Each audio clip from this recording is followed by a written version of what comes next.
या मालिकेच्या आजच्या भागात आपण पाहणार आहोत सारंग, सोहम, बबलू आणि अप्पू गावात फिरायला गेलेले असतात आणि त्यावेळी सारंगला गावामध्ये एक माणूस भेटतो. तो आनंदाने त्याला विचारत असतो की तुम्ही सारंग साहेब ना, आमच्या सावलीताईचे मालक. मात्र तो नेमका काय म्हणतोय हे सारंगला कळत नाही आणि त्यावेळी अप्पू त्याला सांगतो की मालक म्हणजे नवरा आणि ते ऐकून सारंगसुद्धा हो म्हणतो. त्यानंतर तो माणूस सारंगला सांगत असतो की माझ्या सावलीताईचं नशीब खरंच थोर आहे, तिला तुमच्यासारखा मालक भेटला आणि तुम्हीसुद्धा खूप नशीबवान आहात, कारण माझी सावलीताई खरंच खूप गुणी आहे. आणि मग त्यानंतर तो सारंगला घरी येऊन चहा पिण्याचा आग्रह करतो. मात्र सारंग म्हणतो की मी नंतर नक्की येईल आणि मग ते पुढे जाण्यासाठी निघतात. दुसरीकडे आई सावलीसोबत बोलत असते. ती सावलीला विचारत असते की सगळं काही ठीक आहे ना गं, आणि त्यावर सावलीसुद्धा खाली मान घालूनच हो म्हणते. तर आई तिला म्हणत असते की जेव्हा लेकीचं लग्न होतं तेव्हा आईला काळजी वाटत असते की तिचं दुसरं घरसुद्धा या घरासारखंच असावं. जसा बाप माया करतो तसं नवऱ्याने सुद्धा तिच्यावर माया करावी, सासूने आईसारखी काळजी घ्यावी. आणि त्यावर सावली म्हणते की आई तू काही काळजी करू नको, सारंग सर खरंच खूप चांगले आहेत. ते इतरांसारखं बोलून दाखवत नाही, पण माझी खूप काळजी घेतात. मला काय हवं नको ते विचारतात. मी न बोलतासुद्धा त्यांना माझ्या मनातलं कळतं, अगदी विठ्ठलासारखं. आणि सावलीच्या तोंडून सारंगचं कौतुक ऐकून आईला खूप आनंद होतो. त्या दोघींचं बोलणं सुरू असतानाच बाबासुद्धा त्या ठिकाणी येतात. ते विचारत असतात की काय चाललंय मायलेकींचं. तर आई आनंदाने म्हणते की काही नाही, मी सावलीच्या सुखी संसाराच्या गप्पा ऐकत होते. आणि ते ऐकून बाबासुद्धा खुश होतात आणि हसतच म्हणतात की म्हणजे मी थोडा उशीरच केला यायला. आणि मग ते दोघेजण सावलीच्या संसाराविषयीच बोलत राहतात. मात्र त्यावेळी सावलीला अपराधासारखं वाटतं. ती मनाशी म्हणत असते की जर यांना माझ्या संसाराचं, माझ्या लग्नाचं सत्य कळलं तर यांना काय वाटेल. आणि मग ती विठ्ठलाकडे प्रार्थना करते की मला हे सत्य लपवण्याची ताकद दे, कारण आता मी आईबाबांच्या डोळ्यात अश्रू नाही पाहू शकत. तर दुसरीकडे अप्पू त्या तिघांना घेऊन गावातून फिरत असतो आणि तितक्यात पारावर त्यांना एक आजी दिसते. अप्पू सारंगला सांगू लागतो की आपण यांच्यापासून ना थोडं दूरच राहू, नाही तर या अक्का कधी काय बोलतील याचा नेम नाही. पण तितक्यात त्या आजींचं अप्पूकडे लक्ष जातं आणि ती त्या सगळ्यांना त्यांच्याजवळ बोलावून घेते. ती सारंगला जवळ बसवत विचारत असते की तू सावलीचा धनी ना, आणि त्यावर सारंग देखील हसून हो म्हणतो.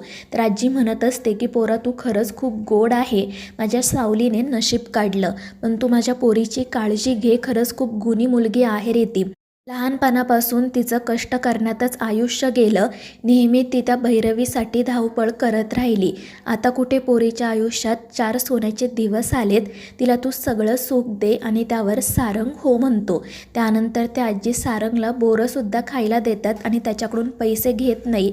त्या म्हणत असतात की सावलीच्या आजीकडून भेट आहे असं समज. आणि त्यावर सारंग हसून हो म्हणतो. त्यानंतर ते पुढे जाण्यासाठी निघतात. तर बबलू आणि सोहम सारंगकडे बघत म्हणत असतात की खरंच सावली वहिनीचं खूप नाव आहे गावात, सगळेजण तिचं कौतुक करतायत. पण हे सारंगला अजिबात आवडत नाही. दुसरीकडे भैरवी आणि तारा सावलीच्या घरी येतात आणि त्या दोघींना बघून सगळ्यांचा चेहरा पडतो. जयंती मात्र आनंदानेच विचारत असते की भैरवी माई आज तुम्ही इकडे कशा. आणि त्यावर भैरवी म्हणते की मला कळलं सावली इथे आली आहे, त्यामुळे तिची चौकशी करण्यासाठी आले. मात्र त्यावेळी सावली खाली मान घालते. तर भैरवी त्यांना सारंगविषयी विचारते आणि जेव्हा सारंग बाहेर गेलाय हे तिला कळतं तेव्हा ती हसतच म्हणते की नक्की तो फिरायला गेलाय की चौकशी करायला गेलाय. त्यावेळी जयंती विचारते कशाची चौकशी. तर भैरवी हसतच म्हणते की कशाची नाही, गाव कसं आहे, गावातली माणसं कशी आहेत याची चौकशी. आणि मग ती सावलीकडे जात सावलीला म्हणते की सावली आता कार्यक्रम आहे आणि तो कार्यक्रम नीट पार पाडायला हवा. जर आता काही गडबड झाली ना तर मी तुला सोडणार नाही, एवढं लक्षात ठेव. आणि मग त्यानंतर ती सगळ्यांना हे सुद्धा सांगते की सावलीने मला जो वादा केला होता तो सुद्धा तिने तोडला, कारण ती सगळं काही त्या जगन्नाथला सांगून आली. आणि जर तिने पुन्हा असं केलं ना तर मी तुम्हा कोणालाही सोडणार नाही. तुम्हाला काय वाटलं तुमच्या मुलीचं लग्न त्या सारंग मेहेंदळेसोबत झालं म्हणजे आता तुम्हाला या भैरवी माईची गरज नाही का? पण तसं नाही आहे, जोपर्यंत मी आहे तोपर्यंत तुम्हाला माझी गरज पडणारच, माझ्याशिवाय तुमचं काही होऊ शकत नाही, हे लक्षात ठेवा. पण तितक्यात सारंग त्या ठिकाणी येतो आणि त्याला बघून भैरवी आणि तारा खूप घाबरतात. तर सारंग विचारत असतो की भैरवी तुम्ही इथे कधी आलात? त्यावर भैरवी म्हणते की आत्ताच आल्या आल्या मी तुझीच चौकशी करत होते. आणि मग ती मुद्दाम सारंगसोबत सावलीसोबत खूप गोड गोड बोलण्याचं नाटक करते. सावलीला ती मुद्दाम म्हणत असते की लग्नानंतर तर तुझ्या चेहऱ्यावर खूपच ग्लो आलाय, तुला लग्न मानवलेलं दिसतंय. आणि ते ऐकून सारंग नाराज होऊन तेथून निघून जातो. आणि तो गेल्यानंतर जयंती हसतच म्हणते की वा भैरवी माई, काय पलटी मारलीत तुम्ही. तुमच्या चेहऱ्यावरचे एक्सप्रेशन तर असे बदलले ना की मी बघतच राहिले.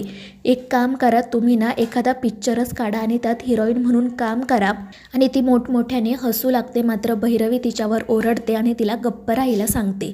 त्यानंतर ती सावलीला सुद्धा धमकी देते की आता इथे कार्यक्रम आहे, या कार्यक्रमात कोणतीही गडबड होता कामा नये, हे लक्षात ठेव. जर असं काही झालं तर मी तुम्हाला कोणालाही सोडणार नाही. दुसरीकडे सारंग काम करत असतो आणि त्याचं काम पूर्ण झाल्यावर त्याला त्याच्या आईचं बोलणं आठवतं. मात्र त्यानंतर तो जेव्हापासून गावात आला आहे तेव्हापासूनचा प्रत्येक प्रसंग त्याच्या डोळ्यांसमोरून जातं. आणि तो मनाशी म्हणत असतो की सावलीच्या विरोधात मला इथे कोणताही पुरावा मिळाला नाही, या घरात काहीच काळं बेरं नाही आहे. उलट मला असं वाटतंय की सावलीने हे जे काही केले ते मुद्दाम केलेलं नाही. कदाचित त्या जगन्नाथने या लोकांनासुद्धा फसवलेलं असणार. आणि मग तो हा सगळा विचार करत असतानाच त्याला जगन्नाथचा कॉल येतो. जगन्नाथ हसतच विचारत असतो की काय सारंग, कशी वाटली सासरवाडी? मात्र सारंग म्हणत असतो की मी आत्ताच इकडे आलोय, जरा मला थांबू द्या. हळूहळू सगळ्या गोष्टी माझ्यासमोर येतीलच आणि मग मी स्वतः येऊन तुम्हाला भेटेल.